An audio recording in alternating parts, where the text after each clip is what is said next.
Good afternoon, and welcome to our centennial celebration, the celebration of the 100th anniversary of the 19th Amendment to the U.S. Constitution. And of course, that's the amendment that granted women the right to vote, women's suffrage across the United States.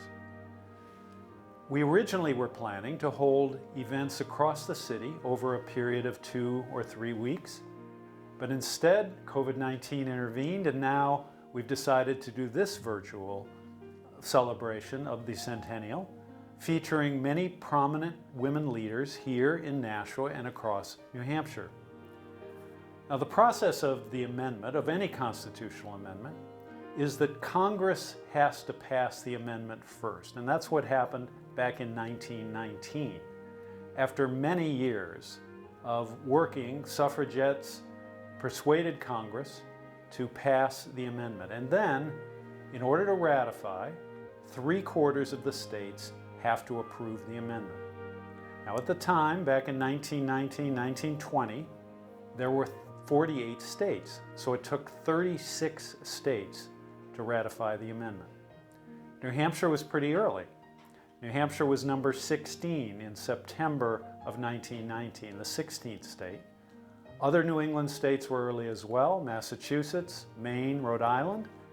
However, Connecticut and Vermont did not pass the amendment until after it was finally ratified. So their votes were not necessary, and they did not approve the amendment until it had already become law. But the 36th state, the last state to approve the amendment, was down in Tennessee, where there was a big fight, and in the end, a very close vote, but Tennessee was the final state in August of 1920 to approve the 19th Amendment, giving women across our nation the right to vote. But here in New Hampshire, we've always had, for a long time, the tradition of granting women more political involvement than elsewhere in the country. For example, back in 1868, now this is decades before the 19th Amendment, women in New Hampshire were granted the right to vote in school elections, but school elections only, but still the first state to allow that. In addition, over time, we have seen that women have become very involved in the political life and political leadership here in New Hampshire. For a long time, New Hampshire had the highest percentage of women participating in the legislature, elected to the legislature. And of course, we have something very unique, which is that Senator Jeanne Shaheen, who's going to be following me, former Governor Shaheen, was elected as New Hampshire's first woman governor in 1996. She then, after serving 3 terms as governor, later was elected to the U.S. Senate in subsequent years. And she was the first woman in the United States to become governor of a state and then a U.S. senator. Very interesting that Maggie Hassan followed a few years later as governor of the state of New Hampshire. Then, after serving 2 terms or 4 years, Governor Hassan also was elected to the U.S. Senate, and then was the second woman in the United States to be elected first as governor and then as senator of a specific state. Here in New Hampshire, there was the effort to pass the 19th Amendment was very ongoing for a number of decades. A very prominent woman who was involved was a woman named Marilla Ricker. She tried to vote, and I think this is a great story, she tried to vote for 5 decades and was never allowed to vote. In 1910, she decided to try to run for governor, but she was denied the vote. She was denied the right to run for governor because she wasn't a registered voter. She wasn't allowed to register to vote for governor. Now, she was already a lawyer. She'd become a member of the bar in 1890. She tried to run for governor in 1910, and she said at the time that it might take at least 100 years for a woman in New Hampshire to be elected governor. Now, it did not take 100 years, But it did take 86 years because, as I mentioned, Jean Shaheen was elected as governor here in New Hampshire for the first woman in 1996. One thing that I also wanted to mention is that we have a member of Congress, Annie McLean Custer, who you're going to be hearing from in a little while. She has her family has deep, deep roots in New Hampshire, and her great-grandmother, whose name was Susan Cushing Bancroft, was a suffragette back in the 1800s and then into the 1900s up to 1920. I think that's very interesting because, of course, we have an actual member of Congress, a woman member of Congress whose grandmother was involved right here in our state in the suffrage movement. So now we're ready to go ahead and hear from all of the prominent leaders here in New Hampshire. I hope you enjoy our celebration. And the next speaker will be Senator Jean Shaheen, who, as I mentioned, was the governor and then the senator, and now the senator, the first to accomplish that in the whole United States. Thank you very much.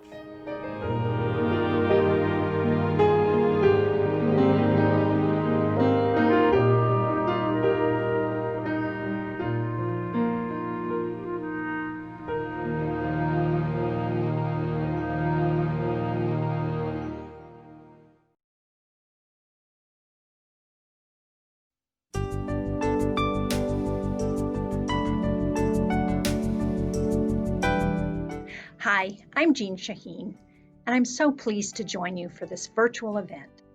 Today we celebrate not only the 19th Amendment, but the countless women who fought for decades so that women would one day realize our rights under the Constitution. As the first woman governor and U.S. Senator, I have a deep sense of gratitude for the suffragettes who fought for women's right to vote and for the many women who have shattered barriers in public service. I stand on the shoulders of these fearless, tireless women who refused to accept the status quo and fought for years to secure a place in society like that of men.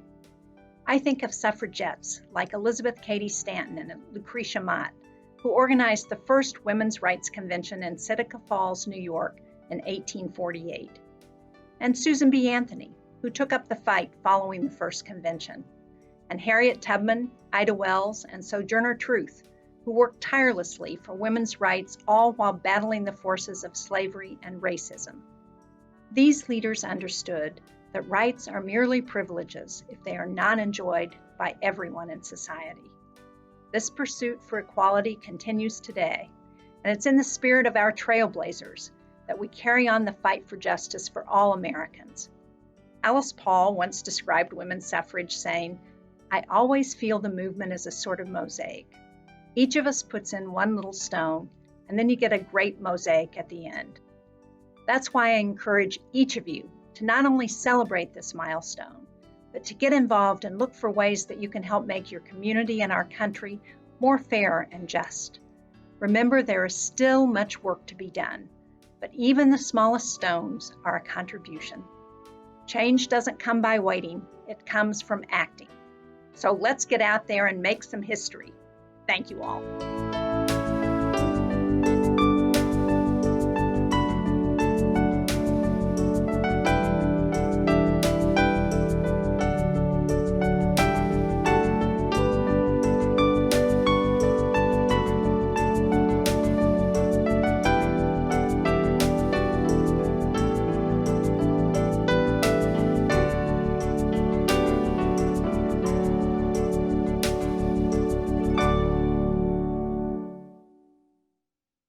I'm Ken Burns. I've been telling America's stories for more than 40 years, and one of the most compelling of those stories is winning the right to vote, exercising that right, and shaping our country's history. In New Hampshire, we have a proud tradition of in-person voting, resulting in our being among the highest voter turnout states in the country. Because of COVID-19, though, this year will be different. Wanting to avoid exposure to the virus, many voters will be reluctant to cast their ballot at crowded polling places.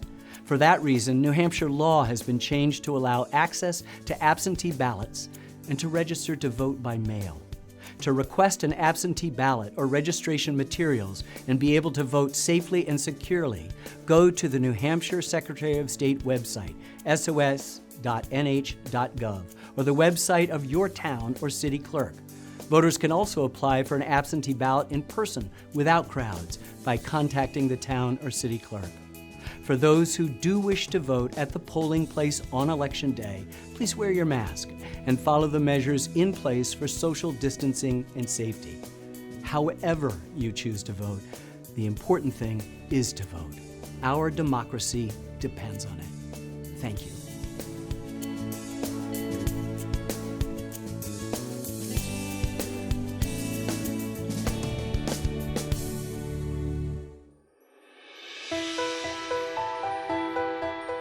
After the Civil War, suffragists fought to include explicit reference to a woman's right to vote in the new 14th and 15th Amendments to the U.S. Constitution.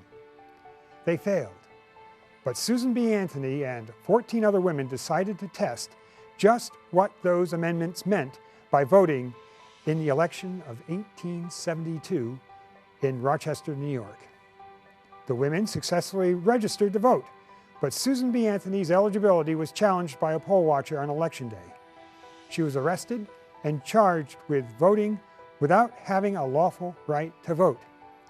After she was tried and convicted, Judge Ward Hunt allowed her to make a statement to the court before sentencing. Here are excerpts from that statement.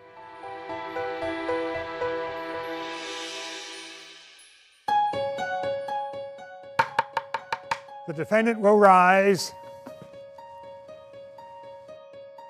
Has the prisoner anything to say why sentence shall not be given? Yes, Your Honor, I have many things to say. For in your ordered verdict of guilty, you have trampled underfoot every vital principle of our government. My natural rights, my civil rights, my political rights, my judicial rights have all been ignored. Robbed of the basic privilege of citizenship, I am lowered from the status of a citizen to that of a subject. And not only myself, but all women are, by your verdict, doomed to political subjection by this so-called form of government. The court cannot listen to you repeat your lawyer's arguments, which already took 3 hours. May it please Your Honor, I'm not arguing the question, but simply stating the reasons why the sentence cannot fairly be given against me. When you deny my right to vote, you deny my right to representation as someone who is taxed, and my right to a trial by a jury of my peers, and therefore my sacred rights to life, liberty, property. The court cannot allow the prisoner to keep talking. But Your Honor should not deny me this one and only small chance to protest against this high-handed outrage upon my citizens' rights. May it please the court to remember that since the day I was arrested last November, this is the first time that either myself or any woman has been allowed to say anything in their defense before a judge or jury. The court orders the prisoner to sit down. I will not allow another word. When I was brought before Your Honor for trial, I hoped for a broad and liberal interpretation of the Constitution and its recent amendments that should declare equal rights to all persons born or given citizenship in the United States. But I did not get this justice, failing even to get a trial by a jury not of my peers. I do not ask for mercy, but for the full firmness of the law. The court must insist. The prisoner will stand up. The sentence of the court is that you pay a fine of $100 in court costs. May it please Your Honor, I shall never pay $1 of your unjust penalty, and I shall strongly and stubbornly continue to urge all women to follow the old revolutionary saying, resistance to tyranny is obedience to God. Order! Order in the court! Order!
Hi, I'm Katrina Sau, and I'll be playing a piece called The Suffragettes by Vincenzo Billi.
A new law allows voters to check concerns about COVID-19 to get an absentee ballot. To learn more, visit sos.nh.gov or the website of your town or city to get forms and instructions. Vote safe, New Hampshire. Our democracy depends on it.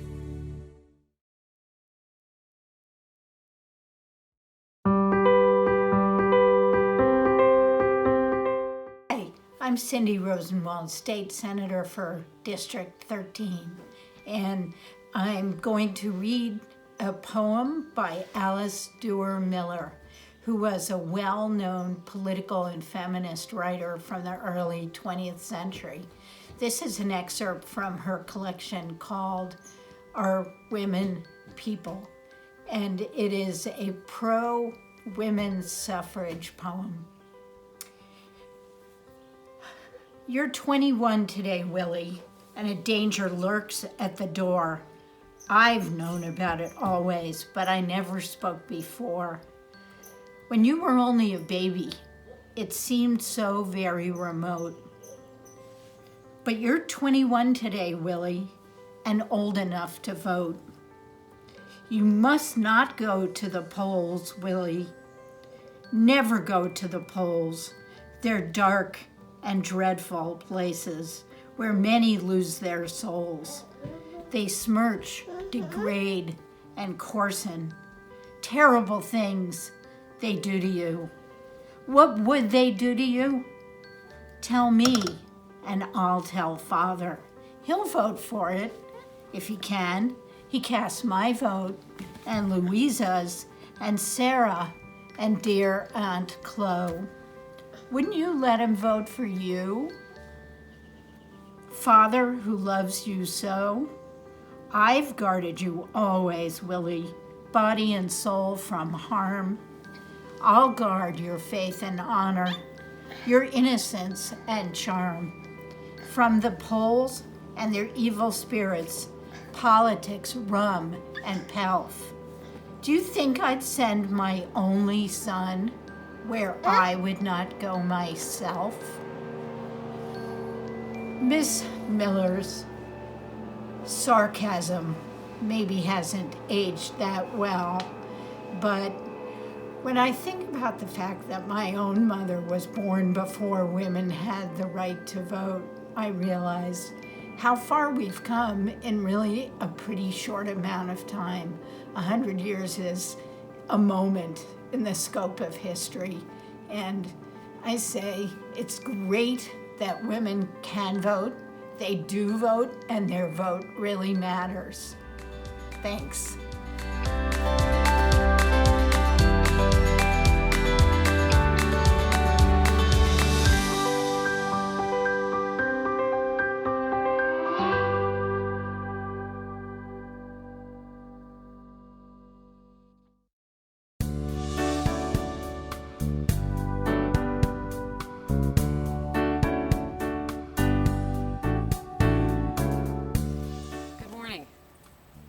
I'm Quincy Whitney. I'm a journalist, author, biographer, and poet who has been lucky enough to call Nashua and New Hampshire my home for most of my adult life. I'm sitting here today at the Cathedral of the Pines monument located on Hale Hill Road in Rindge, New Hampshire, the most perfect place in the nation to honor the 100th anniversary of the 19th Amendment. As I'm sitting in front of the first war monument in the nation dedicated to women, and the only monument dedicated to all women, military and civilian, who gave their lives for their country. Today, in tribute to the 100th anniversary of the 19th Amendment, I'm going to read two poems. First, I will read a poem about the pioneering New Hampshire woman, Sarah Josepha Hale of Newport, and I'd like to think that the Cathedral of the Pines is located on Hale Hill Road in deference to her. It may or may not be. Second, I will read a poem I've crafted to honor the monument that stands behind me. Thank you. Tribute to Sarah Josepha Hale of Newport, New Hampshire, 1788 to 1879.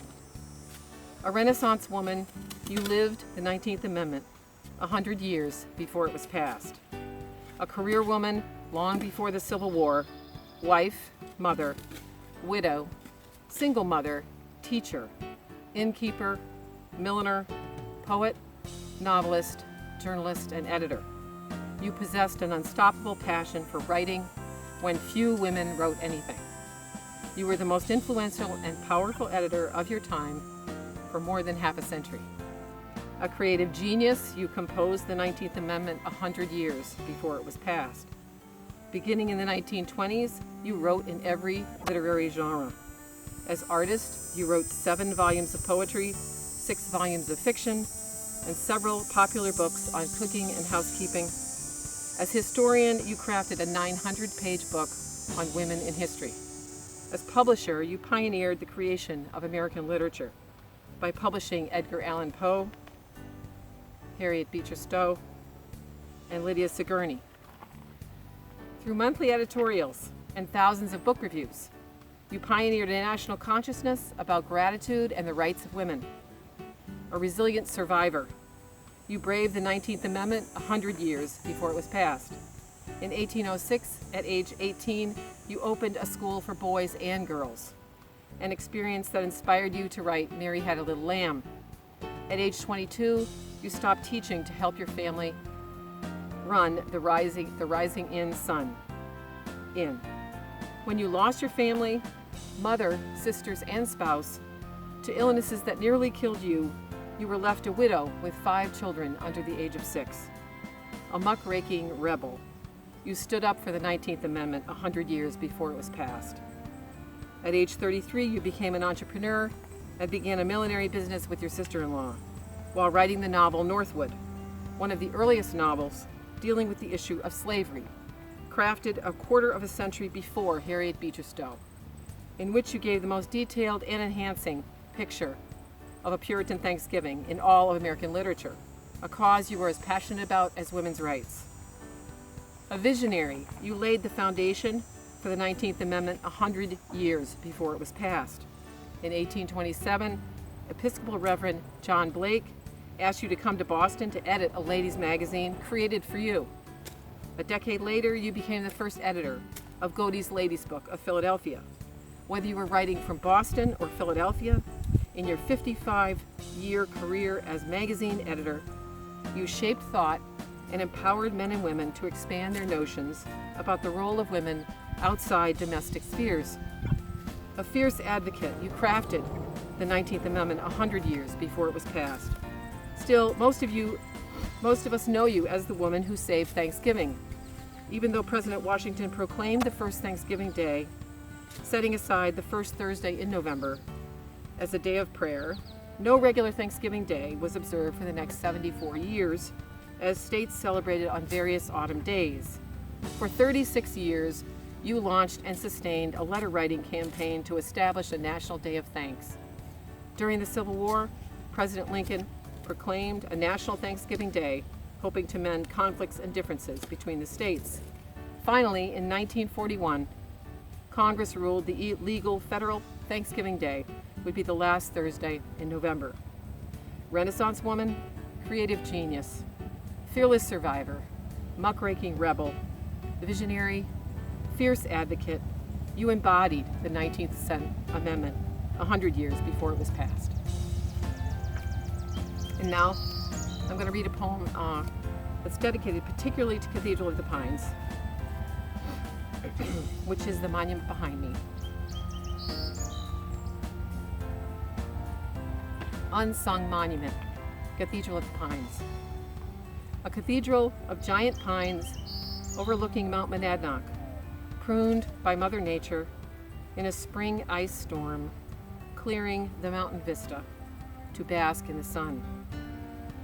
Here, high on a pine-covered bluff, she stands 55 feet tall and spends most of her time alone, a solitary bell tower, the most unsung monument in the nation, like those unsung souls for whom she stands. A study in elegant understatement, her field stones gathered from the very hillside on which she stands. She sings her song to the morning mist, soft summer breezes, fall's crazy quilt, and winter's frozen pines. Just down the slope from her is an outdoor altar honoring all war dead, the Altar of the Nations. In 1945, to honor his son, a World War II pilot shot down over Germany, Dr. Douglas Sloan commissioned the Altar of the Nations to honor all war dead. In 1967, the altar so moved one visitor, an anonymous woman, that she gifted $500,000 to Dr. Sloan, fulfilling his dream to build a monument dedicated to women. As a result, Sloan broke ground to build a new monument, a bell tower, that would pay special tribute to women who gave their lives for their country. The first war monument in the nation dedicated solely to women. On her face, she holds 4 banners of bronze relief, each panel designed by Norman Rockwell and forged by his son Peter, pays tribute to different populations of women.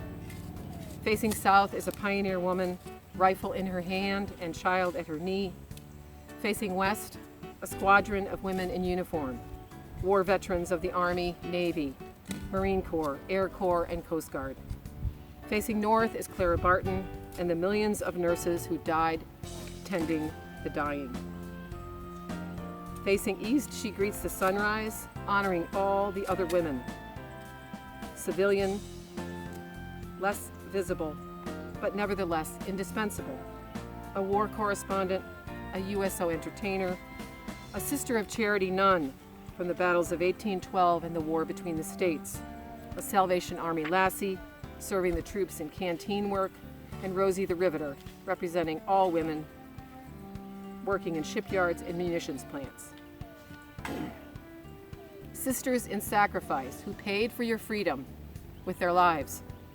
In her womb is Mother Nature, the tree of life, a wrought iron sculpture that sits inside the archway of the bell tower and pays tribute to Revelations 22, 1, 2. Tree of life, which bears 12 manner of fruits, and yielding her fruit every month, and the leaves of the tree were for the healing of the nations, end quote. Each branch bears a different fruit, the fruits of labor, while the trunk of the tree symbolizes a woman's backbone, representing her stamina, determination, and courage as the mother of men.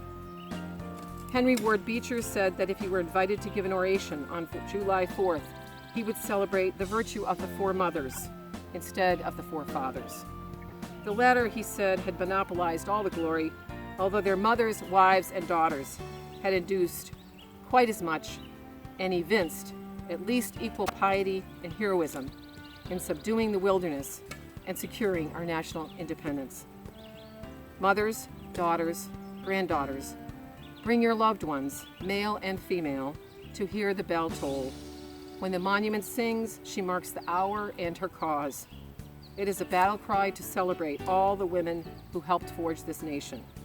Embrace their spirit, be proud to stand on their shoulders. These women died that you could be free. Find power from her chimes, find inspiration in her tower and the stories that she tells.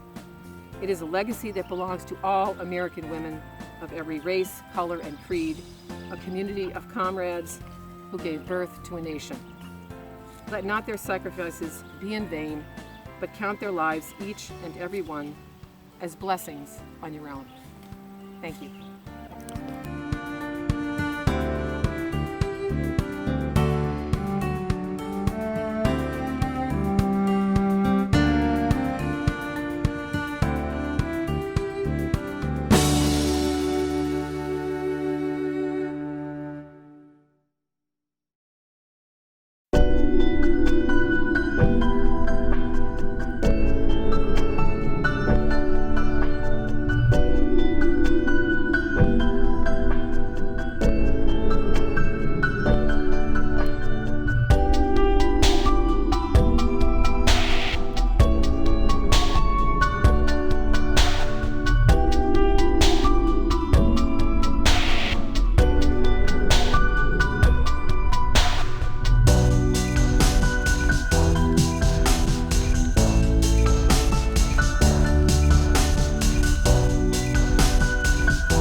Hello, my name is Cindy Somnisi Weeks.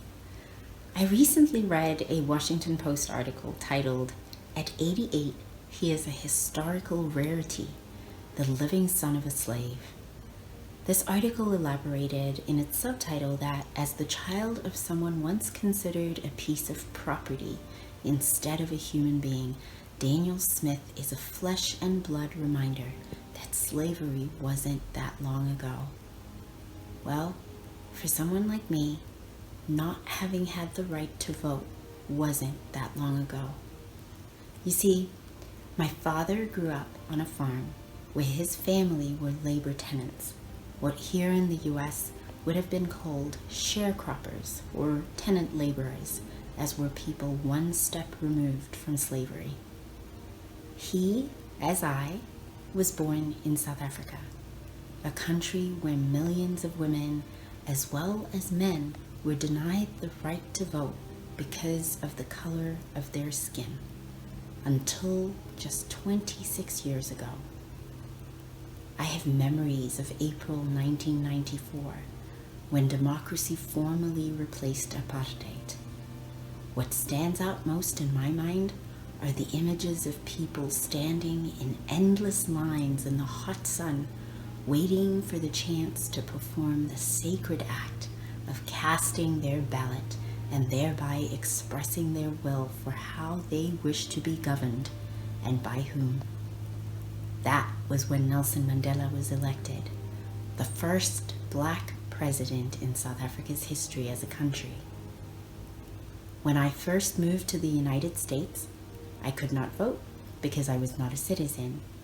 Yet, I went to great lengths, including driving 4.5 hours to the consulate in New York to continue voting in South Africa. Happily, I became a U.S. citizen and Granite Stater just in time to get to cast a ballot in the 2016 election.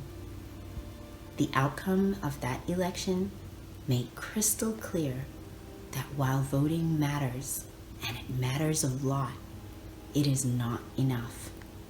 It is what we might call necessary but not sufficient. As the venerable John Lewis noted, the vote is precious. It is almost sacred. It is the most powerful, nonviolent tool we have in a democracy. I would add, and while the battle for women's right to vote was won in America a century ago, the struggle for equal citizenship for women and people of color and poor people continues. As a child growing up under apartheid South Africa, I knew I wanted to become a lawyer. I wanted to fight for the equal humanity and dignity of all people. Now, as a human rights lawyer and an academic, I seek to be part of that struggle here and abroad. And I focus my academic work on the rights of Indigenous women in marginalized communities in South Africa who often do not get to exercise the right to vote.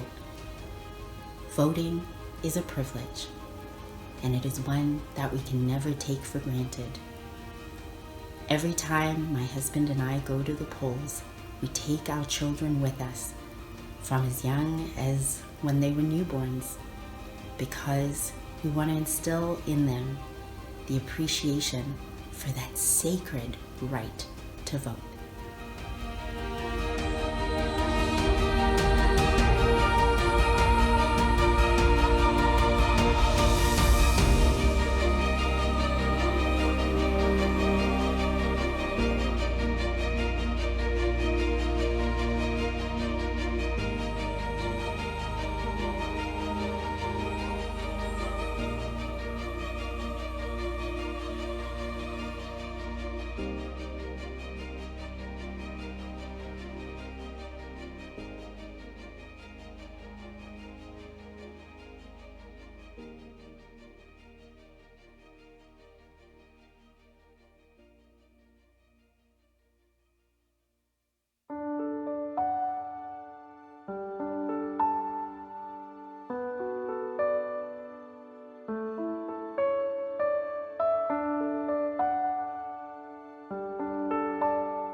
Hi, I'm June Lemon. I was formerly a Telegraph columnist, and now I write for my own pleasure and money. These are my thoughts about the 19th Amendment. I was and am a voracious reader. I grew up in the time when people were routinely one-car families, which meant that I rarely got to go to our town library and could only get new books from either the bookmobile or my school library. Fortunately, both the school library and the bookmobile carried the Laura Ingalls Wilder Little House on the Prairie series, and I worked my way through them slowly in grammar school. Slowly, because the next one in the series was sometimes checked out, and I waited to read them in order. Laura, of course, was my hero. I wanted to be brave like her. I wanted to be strong like her. I even, for a while, wanted to be a pioneer like her. The Little House books take you from the time when Laura is a child to when she is a young woman ready to be married in these happy golden years. And when Laura and Almanzo decide to get married, they have to discuss their wedding vows. Here's what they said. "Well, I'm not going to say I will obey you," said Laura. "Are you for women's rights, like Eliza?" Almanzo asked in surprise. "No," Laura replied, "I do not want to vote, but I cannot make a promise that I will not keep. In Almanzo, even if I tried, I do not think I could obey anyone against my better judgment. I was not surprised by Laura saying that she would not obey Almanzo. That decision aligned totally with my idea of who Laura Ingalls Wilder was. But I was shocked by Laura saying she did not want to vote, even though at that time I had no idea of the long and torturous path it took for American women to get the vote.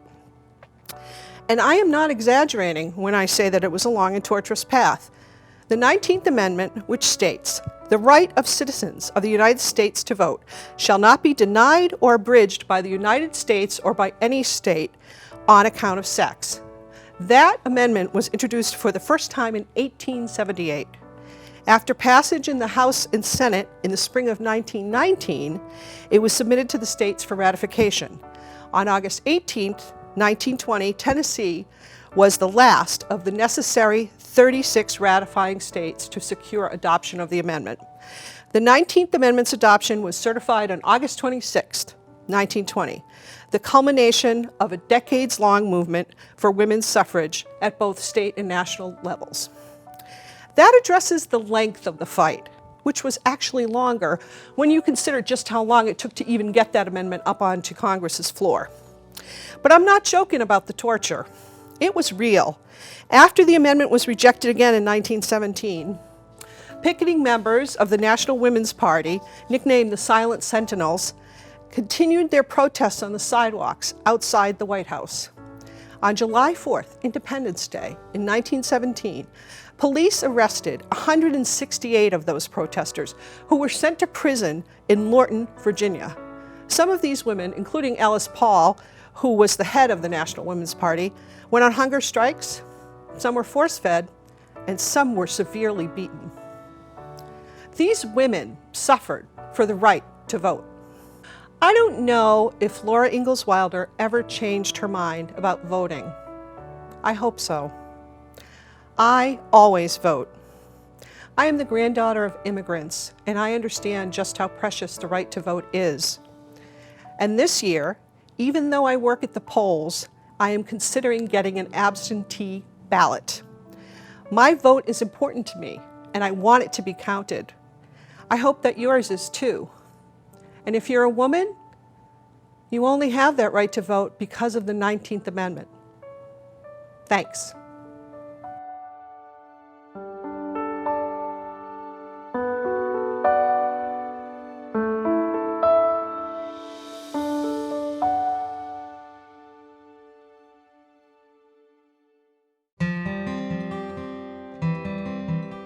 You've now heard from some of our prominent women leaders here in Nashua and in New Hampshire, and you'll be hearing from more.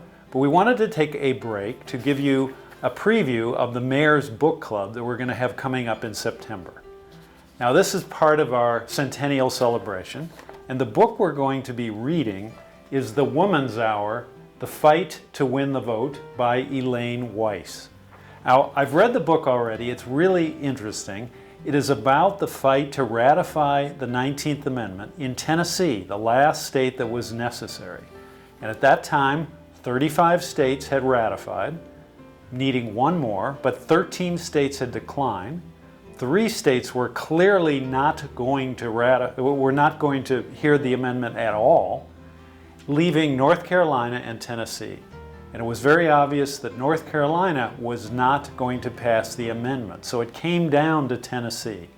And the story that Elaine Weiss tells is very interesting, very exciting. The battle went on for weeks and weeks. And in the end, the amendment passed in the Senate in Tennessee pretty easily. But in the House, it came down to only a vote or two. And one or two, of course, male members, that's all they had, switched their votes at the end to vote for the amendment, and it passed. But the story is very, very exciting, very interesting. A lot of personal information, the stories of many of the women that were actively involved in the Tennessee ratification. So I hope you will join us later, and it'll be late in September it will be another virtual event, the Mayor's Book Club on the Woman's Hour, The Great Fight to Win the Vote. In any event, I hope you've enjoyed the program so far, and there's certainly more to come.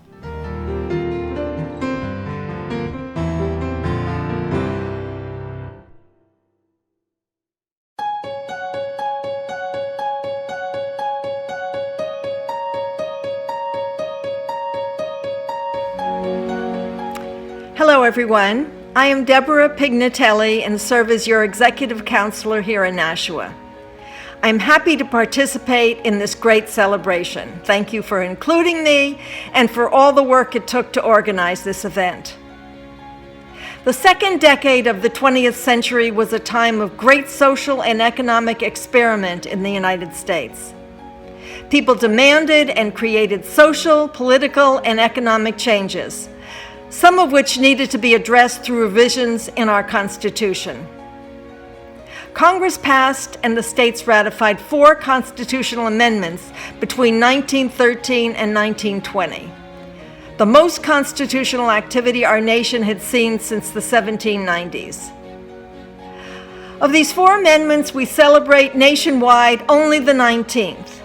Let's have a look, shall we? The 16th Amendment gave Congress the right to collect income taxes. Crucial, but not much to celebrate there, right? The 17th Amendment allowed the direct election of senators.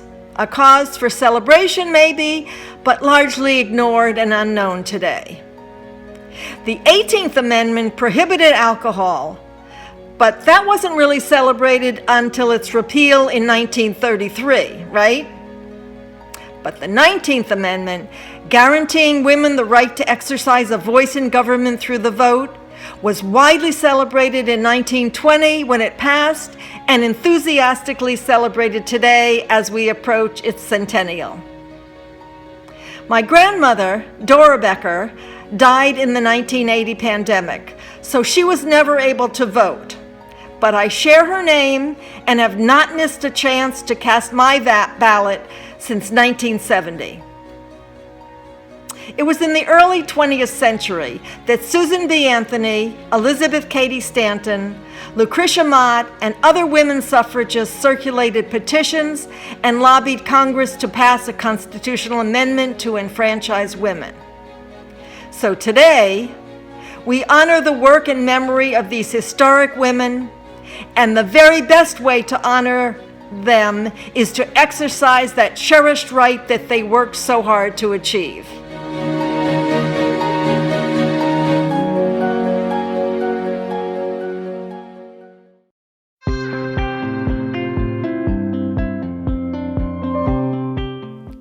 Hello, I'm Senator Maggie Hassan. I'm sorry that we couldn't gather together for this 19th Amendment celebration, but thank you to the City of Nashua for hosting this virtual event. In 1918, the women's suffrage movement was on the precipice of achieving a decades-in-the-making success when they were confronted with a new and deadly challenge, a global pandemic. The Spanish flu took hundreds of thousands of American lives and threatened to slow the momentum of the suffragist movement. It stopped rallies and organizing events just when they were needed most. This year, we mark the centennial of the 19th Amendment in the midst of another global pandemic. As we reflect on this important milestone, we must be clear-eyed about the work left to do. Since the suffragists secured a woman's right to vote in 1920, women have continued to fight for greater inclusion in elected office. In 2018, we saw a record number of women elected to Congress, and I'm proud to be among the 26 sitting female senators serving in Congress. But in the 100 years since the signing of the 19th Amendment, 100 women have yet to serve as United States senators, not even close. Although we are more than half the population, women are far from holding half the seats in the United States Senate. Additionally, right now, there are only 9 women serving as governor, and 20 states have still not elected a woman to their corner office. And no woman has served our country as president or vice president. We must do more to strengthen the inclusion of women in our political system.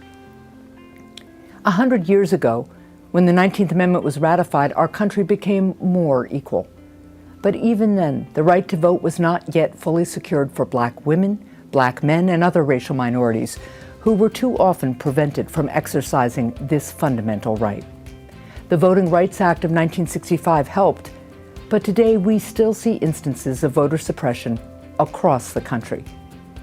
So at the core of today's celebration is the recognition that there is always more that we must do to make our country more just and more equal.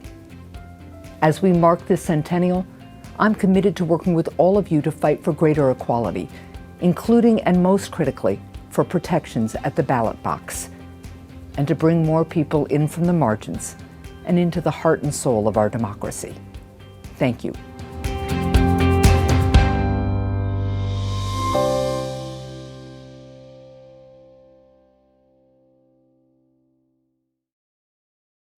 Hi, I'm Judd Gregg.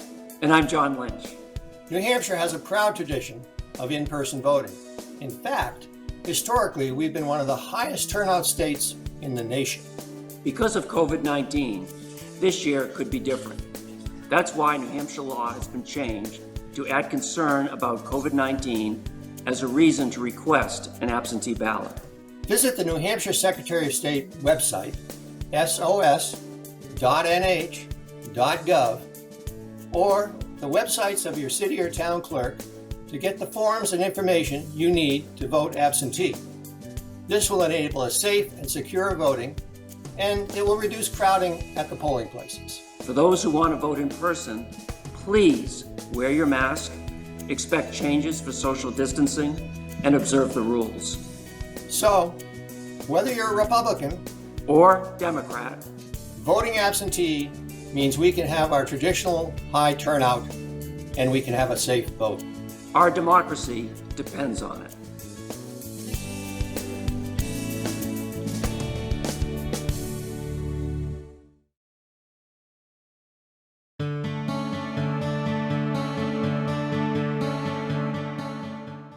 The history of the struggle for women's right to vote is a long one, with national figures such as Susan B. Anthony and Lucy Stone and Alice Paul dominating the story. But the fight relied also on the suffragists and their organizations in each state to change the public's perceptions of women's roles. In New Hampshire, we didn't produce any of these national leaders, but we did have a strong women's suffrage movement, dating from 1868, when Armenia White and her husband, Nathaniel White, went to a national suffrage convention. They came back determined to form a suffrage organization in New Hampshire, and they did. One of their friends was U.S. Senator Henry Blair from New Hampshire, who was the first senator to propose a federal women's suffrage amendment in the U.S. Senate. That was in 1886. It failed, but momentum was building. Marilla Marks Ricker of Dover was an ardent proponent of women's suffrage. In 1870, she demanded a ballot as her right, declaring, "I'm over 21, of sound mind, a property owner, and a taxpayer." She was denied, but she continued to try to vote every year. In 1910, 10 years before women could vote, she filed to run for governor of New Hampshire, to get people in the habit of thinking of women as governors, she said. Her portrait was installed in the State House in 2016, unveiled by New Hampshire's second elected female governor, Maggie Hassan. Other suffrage organizations formed around the state, some with very prominent members. In Cornish, Mr. and Mrs. Maxfield Parrish and Mrs. Winston Churchill were active between 1911 and 1920. Another Cornish resident, Juliet Rubley, rode her horse in the 1914 Washington, D.C. suffrage parade as a grand marshal. In Portsmouth, Sally Whittier Hovey headed an organization that used more in-your-face tactics, allied with Alice Paul. Hovey picketed the National Republican Convention in 1920 because they weren't doing enough for ratification of the amendment. And then she lobbied Congress for the ERA in 1924. Visibility for suffrage was important, as shown by this photo of a suffrage truck parade in Nashua around 1918. The man in front is Frank Tafe, and his bride-to-be is Delia Lefevre, one of the suffragists in the cab of the first truck. They were lifelong residents of Nashua. When ratification of the 19th Amendment was nearly accomplished, the National American Woman Suffrage Association realized their work was not done. Women now needed to learn how to use the vote, how government works, and how to study issues so they could vote from a position of knowledge. Thus was formed the League of Women Voters, a nonpartisan organization still dedicated to the same goals of empowering voters. The League has an active presence in the state and a unit in the greater Nashua area. New members are welcome. We want to remind you that in 2020, anyone concerned about COVID-19 may vote absentee. Request an absentee ballot application from your city clerk, fill it out as soon as possible, and return it to the city clerk's office. When you get your ballot, complete it and return it by mail or in person to the city clerk's office in plenty of time to be counted, or vote at the polls as usual if you wish. Your vote matters.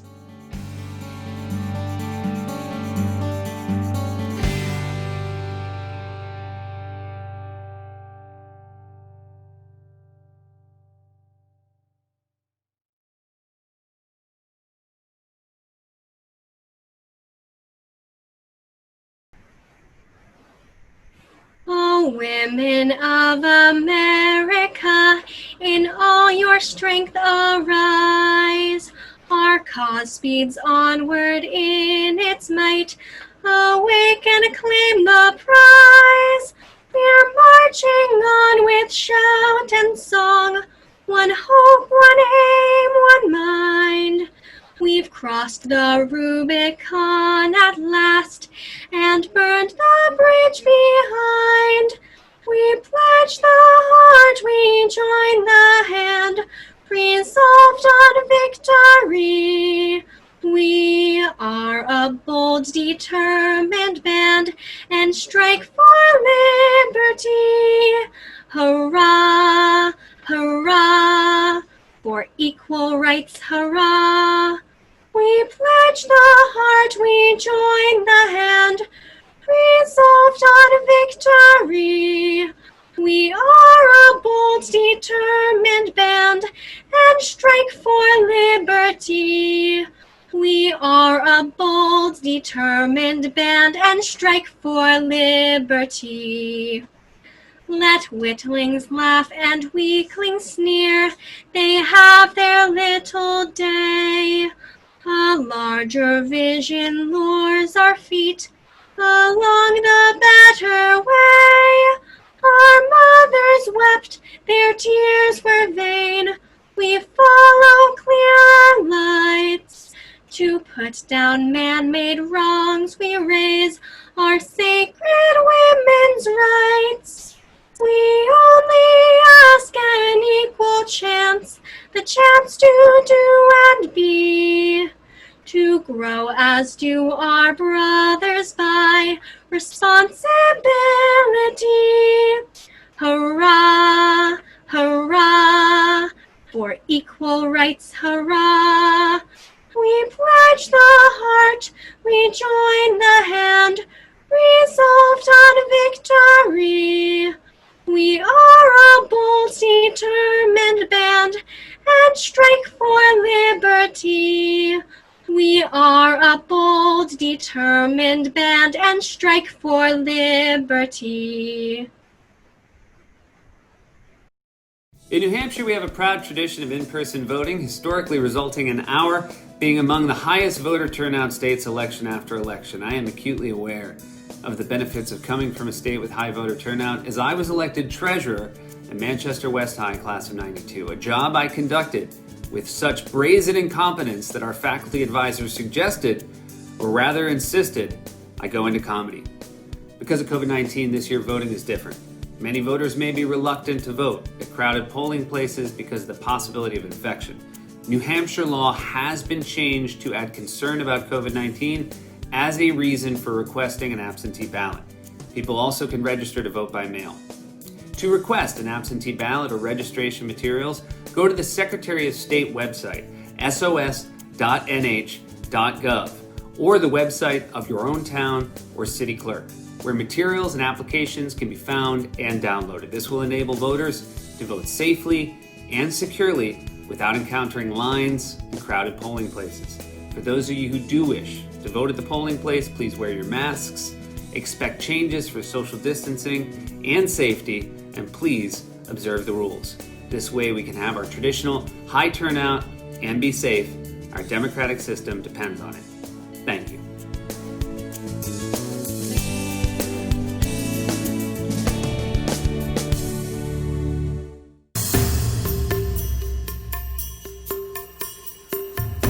Hello, my name is Senator Melanie LeVake, and I'd like to read a poem called The Revolt of Mother.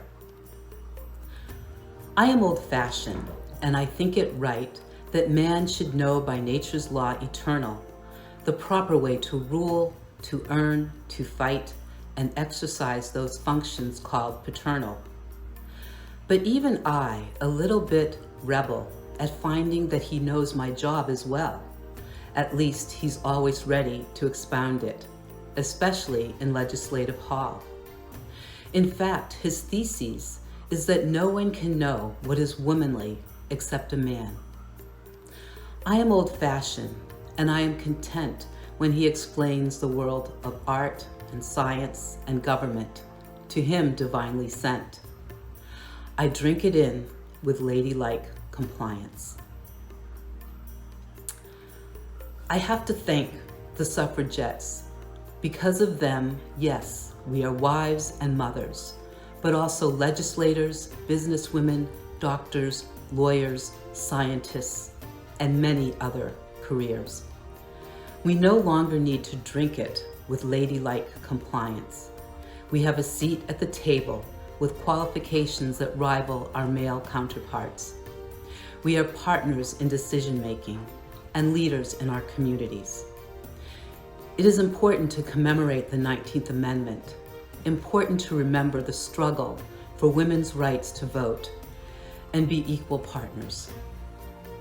I hope that more women will be inspired to be leaders and actively engaged. Regardless of the field that we endeavor, we have the suffragettes to thank for the 19th Amendment and paving the way for our inclusion and success.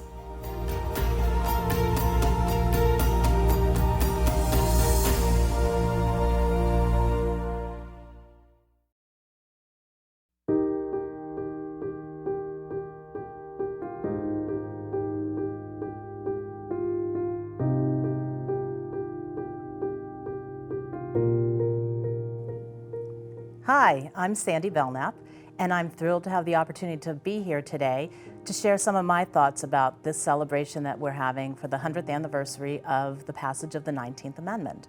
Last year, on September 10th, 2019, the centennial anniversary of the state of New Hampshire's ratification of the 19th Amendment, I had the opportunity to hear Elaine Weiss, author of The Woman's Hour, A Great Fight to Win the Vote.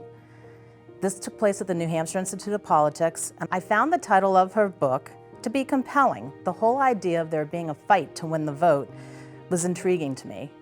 According to Ms. Weiss, the entire effort undertaken by the fierce woman who valued equality, including at the ballot boxes, was indeed a perilous and exciting dramatic thriller, especially if you compare that to a great story you might see on the movie screen today. There are big names we're all familiar with from the suffrage movement, all with what you call star appeal, including Susan B. Anthony, Alice Paul, and Elizabeth Cady Stanton, as well as abolitionist and former enslaved person Frederick Douglass.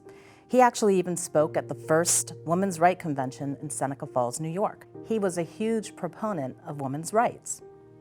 Started on the heels of the abolitionist movement, the suffrage movement was filled with suspense throughout the 70 years it took for women to secure the voting rights that we have today.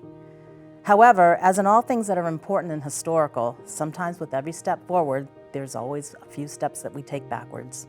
Well, 1920 was the year this right was won. The fight to see the passage of the 19th Amendment started way back in 1850. It took almost 3 generations of women working together, or dare I say, fighting together, so that today we can celebrate the 19th Amendment being added to the U.S. Constitution a century ago.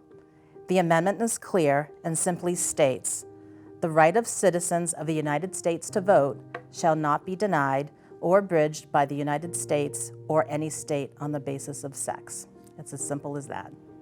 So let's talk about a few of the highlights from New Hampshire that occurred during the 70-year battle to secure the vote for women. One in particular was the effort to include the women's suffrage into the New Hampshire Constitution back in 1903. 16 years before New Hampshire's ratification in 1919, and 17 years before the final passage of the U.S. women's suffrage addition to the U.S. Constitution. Let me read to you a portion of the news from New Hampshire on March 10, 1903, as written by the New York Times. It's titled, "Women's Suffrage in New Hampshire." Today, the proposition to incorporate women's suffrage in the Constitution of New Hampshire, already passed by the Constitutional Convention of the state, comes up for the vote of the people at the polls. It will be submitted, of course, to an exclusive masculine electorate, but we do not believe that any different result would follow from the submission of it to an exclusively female electorate. In the cases in which the women's suffrage has been adopted by American communities, the argument that has secured the adoption of it has mainly been that the community in question, being a frontier community, males unduly preponderated, and that the adoption of the measure would tend to attract female immigration. We are not aware that in any instance, any notable influx of women has followed the adoption of this supposed inducement. And we rather imagine that the present governor of New Hampshire expressed the sentiments of the majority of his constituency of either sex when he said in his address to the Granges of the state, "We should remember that participation of women in public affairs always tends to draw her interest away from her most sacred duty, that of homemaking. When woman wants the ballot, no honest, intelligent man will withhold it from her. The lack of interest among women in securing the ballot is not so much from failure to recognize its value as from a true appreciation of their present exalted position in the homes of the nation." He went on to say, "It will doubtless be the wishes and the influence of the women of New Hampshire that will control the decision that is to be made today, just as much as if the electorate by which is nominally to be decided were composed entirely of women or were already mixed and of both sexes." The New York Times wrapped up this story by stating, "So that whatever our notions may be about the desirableness of women's suffrage, we can await with equanimity what will in any case be the verdict of the women of New Hampshire, always provided that the issue has been brought home to them as it appears that it has. We know that when the substitution for the old-fashioned methods, as old as human nature, of the exercise of the influence of woman was seriously threatened, honorable women, not a few, took alarm and began to organize in anti-suffrage societies against the proposition that their influence upon public affairs should be reduced to that of humble droppers of ballots in a box. If the women of New Hampshire are really alive to the question that comes up today, we suppose there can be no doubt of the result of the election." So what happened to question number 7 on the New Hampshire ballot, also known as the Women's Suffrage Amendment, on March 10, 1903? It was defeated by more than 62% of the population voting against the referral of the New Hampshire Constitutional Convention of 1902. By the way, remember, only men could vote in that election. It would take another 17 years to win the right to vote through the national suffrage movement and the passage of the 19th Amendment. Thankfully, the women of the suffrage movement were persistent, and one of these women were Marilla Ricker from New Hampshire. I'd never learned about Ms. Ricker during New Hampshire history class in the 8th grade here in Nashua. In fact, I didn't learn about her until 5 years ago in 2016, when her portrait was installed in the New Hampshire State House up in Concord. Let me tell you a little bit about Ms. Ricker. She was a woman of firsts, and she set the stage for other New Hampshire women of first for decades to come, even after she passed away in 1920. Ms. Ricker was New Hampshire's first female lawyer certified to try cases in front of the U.S. Supreme Court. She was reportedly also the first woman in New Hampshire to attempt to register to vote, and in 1871, she was the first woman to have her vote officially acknowledged, even though it did not count. As a New Hampshire property owner, Ms. Ricker believed that if she paid her property taxes, she would have the right to vote. For 50 years, Morella Ricker tried endlessly to vote in every single election, always being denied. Yes, that's persistence. Never moving far from her political goals, Ms. Ricker lobbied President William McKinley for an appointment as Minister of Columbia in the hopes of opening diplomatic opportunities for women. Although she had extensive experience for this position, her request was denied. Still undeterred, Morella Ricker announced her candidacy for governor of New Hampshire in 1910. Her filing fee for this position was refused on the grounds that since she could not vote, she couldn't run for office. Ms. Ricker died 100 years ago. In 1920, that was the year that her vote finally counted as a result of the passage of the 19th Amendment. What's impressive to me is that she set the stage for some incredible firsts during my own lifetime. We've since seen the first female governor of New Hampshire become the Granite State's first woman to serve as a U.S. Senator. That's Senator Jean Shaheen, who also happens to be the first American woman to serve as both a senator and a governor. We also saw a big first in 2012 with the first in the nation all-female congressional delegation sent to D.C. from New Hampshire. These women included Nashua's own Senator Kelly Ayotte, Senator Jean Shaheen, and Congresswomen Annie Kuster and Carol Shea Porter. All of these women were elected because, unlike Morella Ricker, they could appear on the ballots after women were finally permitted to vote 100 years ago this month. This year, there's great fanfare about the celebration of women winning the right to vote in the United States. Well, 100 years ago might seem like a long time ago. Consider this. There's some Nashuans alive today who lived during a time where it would actually be illegal for a woman to cast a ballot in an election. 100 years after women winning this precious right, I can think of no better way to honor the women and men who supported the suffrage movement than to cast a ballot in the elections that we have right around the corner in the weeks and months ahead. I think of Morella Ricker when I vote. If she could try to cast a vote for 50 years and always be denied, the least I can do is show up to cast my ballot since she paved the way for me to do so. And I'll be thinking of her again this year on September 8th for the New Hampshire primary and again for the general election on November 3rd. I hope hearing these stories inspires you to do the same.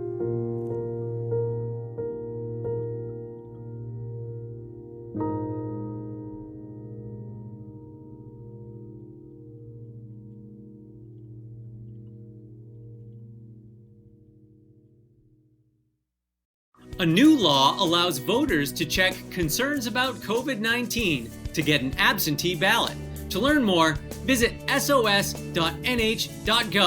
or the website of your town or city to get forms and instructions. Vote safe, New Hampshire. Our democracy depends on it.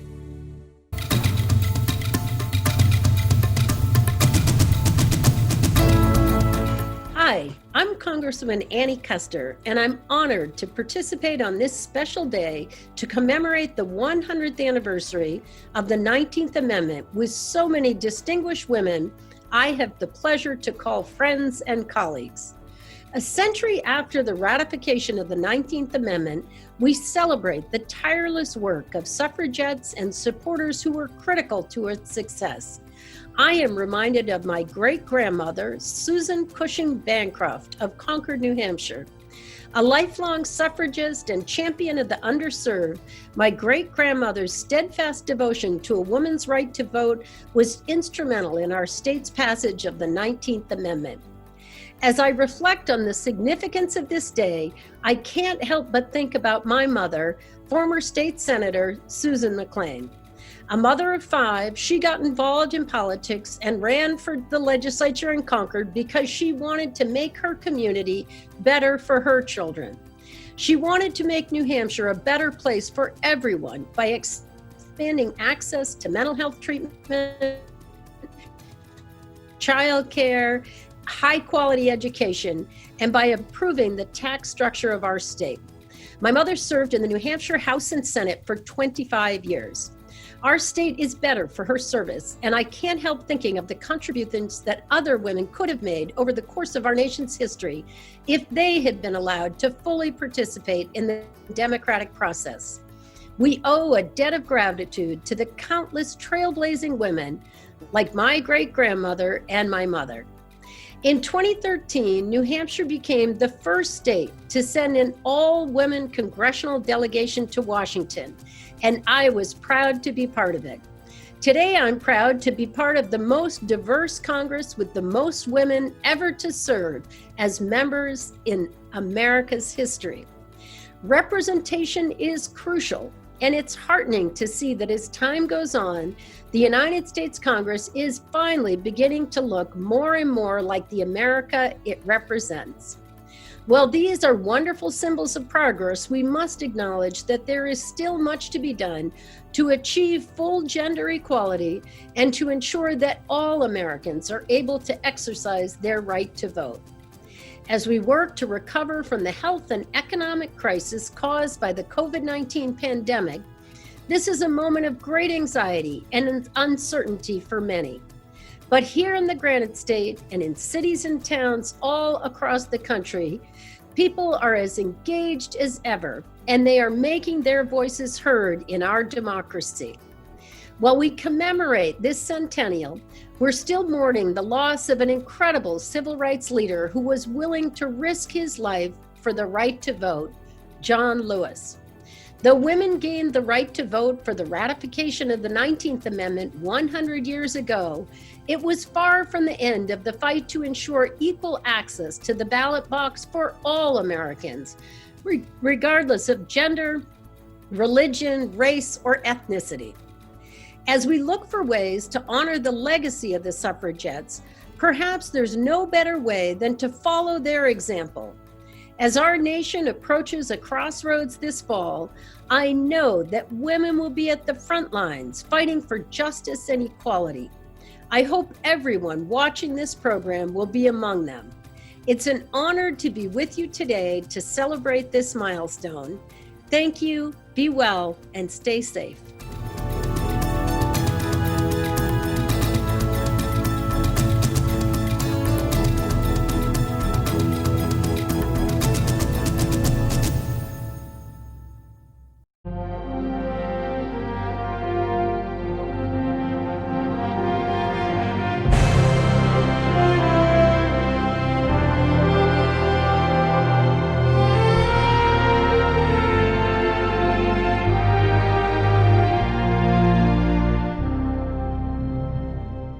Thank you for joining us for our centennial celebration. I wanted to mention one more thing before we go, and that is we will be flying this suffragette flag out in front of City Hall. It's beginning on Monday, August 17th, and we'll be flying it for a week. So if you'd like to stop by and see it, please do. Thank you to all of our prominent leaders who participated. Thank you for tuning in. Hope you enjoyed it, and I hope you have a good weekend.